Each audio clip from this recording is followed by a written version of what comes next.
আসসালামু আলাইকুম বন্ধুরা, আমি আজকে রান্না করব কচুরমুখী দিয়ে কাতল মাছ। তাই আমি এখন মাছটাকে ভালোভাবে মশলা দিয়ে মেখে নেব।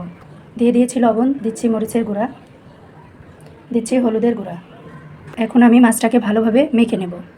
বন্ধুরা, মাছ মাখানো হয়ে গেছে, এখন আমি এটাকে ভেজে নেব। বিসমিল্লাহির রহমানির রহিম।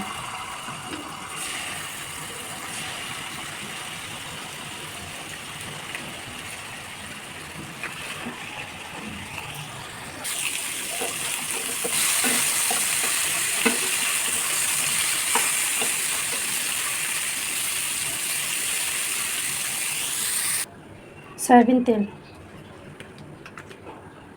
পেঁয়াজ কুচি, সামান্য পানি, দিয়ে দিচ্ছি হলুদের গুঁড়া, মরিচের গুঁড়া, স্বাদমতো লবণ, সামান্য পানি, জিরা বাটা। বন্ধুরা, মশলা কষানো হয়ে গেছে, দিয়ে দেব কচুরমুখী।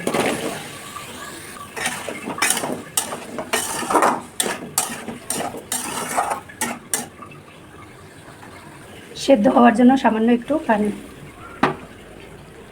ঢেকে দেব। দিয়ে দিচ্ছি আদা রসুন বাটা। তরকারি কষানো হয়ে গেছে, দিয়ে দেব গরম পানি।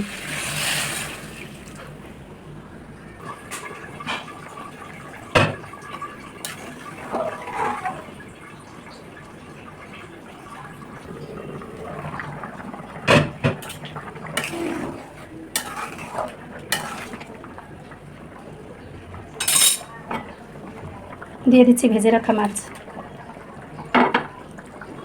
বন্ধুরা, দেখতেই পাচ্ছেন আমার তরকারি রান্না হয়ে গেছে। সবশেষে দিয়ে দেবো ধনেপাতা। বন্ধুরা, আমার তরকারি রান্না হয়ে গেছে। আমার রান্নাটি যদি আপনাদের ভালো লেগে থাকে তাহলে লাইক কমেন্ট শেয়ার করবেন, আর প্রতিদিনের রান্না দেখার জন্য আমার চ্যানেলটিকে সাবস্ক্রাইব করে রাখবেন। আল্লাহ হাফেজ।